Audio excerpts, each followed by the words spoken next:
What is up, mortals? I am the attack here. Nah, what's going on, everybody? It's Pacific Tomb. Today I'm bringing you guys some domination on firing range. I believe this is like a 52 and or 51 and 2 or 52 and 2. I'm not sure, but this is my first game of Black Ops in a while. As you guys may know, computer broke, decided not to fix it right away, so I decided to take a break, and I missed out on all of this stupid YouTube drama.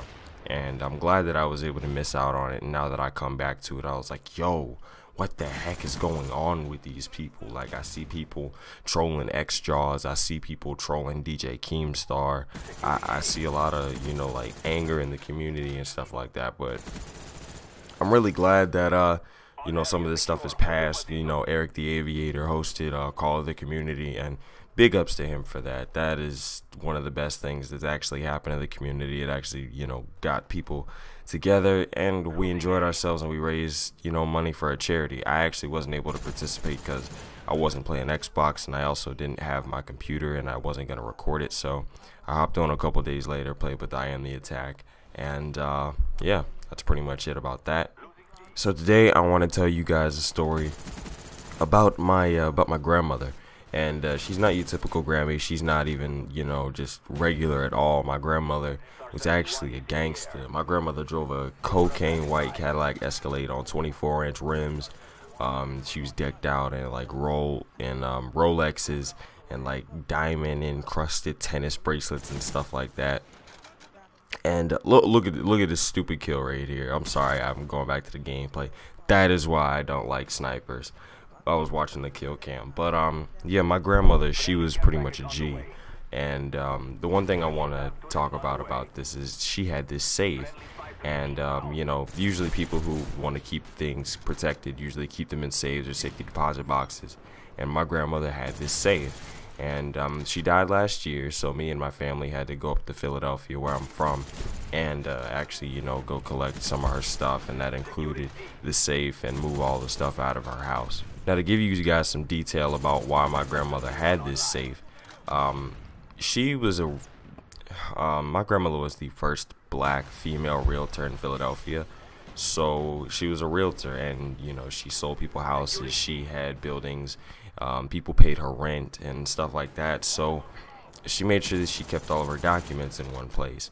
Now, usually when we were up there, or whenever we were going through her stuff, we would look at how disorganized everything was, because she died of cancer and she wasn't exactly able to maintain a lot of what her business was. So stuff started to fall into disrepair, documents got lost, and we weren't able to keep up with everything. So we found out that one of her friends, her name was Beverly, had this safe, and Miss Beverly was like, "Oh yeah, your grandmother had this safe, and it's got all her documents in it, and it's in my garage. I can get it for you. Now, once we heard this, we were thinking, oh my goodness, this is where all of my grandfather's stuff is, because my grandfather and my grandmother, they were married at one point, but then they got divorced, and then they reconciled later before my grandfather died. And my grandmother actually didn't really reconcile to be with him. She reconciled so she could take his money. My grandfather was a window washer for majority of his life, and he made quite a bit of money. And that's basically what my grandmother wanted. She just wanted to take his stuff. She didn't really love him.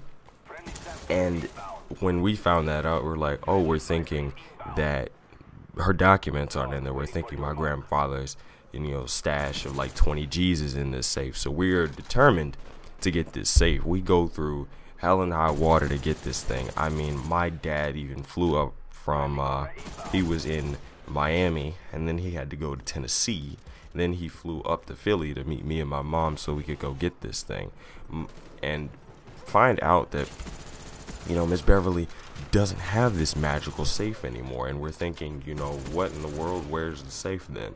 So she says that one of her tenants has it, and then she wants to go ahead and say, oh, it's not your grandmother's safe.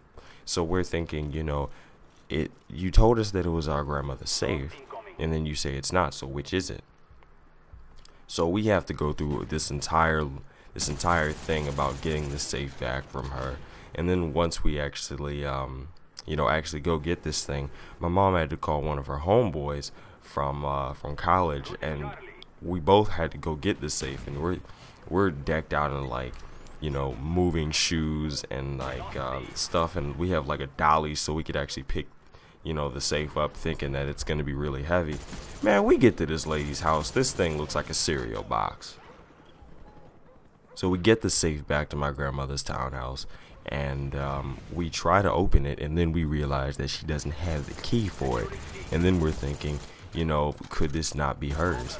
And as soon as we order the key, we have to order the combination for it, send them a serial number off the safe, and we have to go through all of this stupid, ridiculous stuff to make sure that this is my grandmother's safe. So we end up spending about $60, which is, this is a twist at the end of this commentary, oh my god. But we spend the money, and then we find out that it's not my grandmother's safe. And what we found when we went in it was cocaine and about a pound of marijuana. And obviously it wasn't my grandmother's safe, because my grandmother did nothing of the sort of drugs, even though that she was dying of cancer and she did have pain problems. But we actually did find out that it was one of her drug dealing tenants. And if you're asking what happened to the weed and the cocaine's gone, and the weed is currently in a shoebox in my room under my bed. So if you guys want to come over, burn a little something, let me know. But I hope you guys enjoyed this little story. It was something quick that I wanted to tell you guys. And if I get 1,000 likes on this on my personal channel, which I know will never happen, I will upload a commentary about me talking about how I had a threesome when I was about 9. So that's it. I'm Toom. I'm out. Deuces.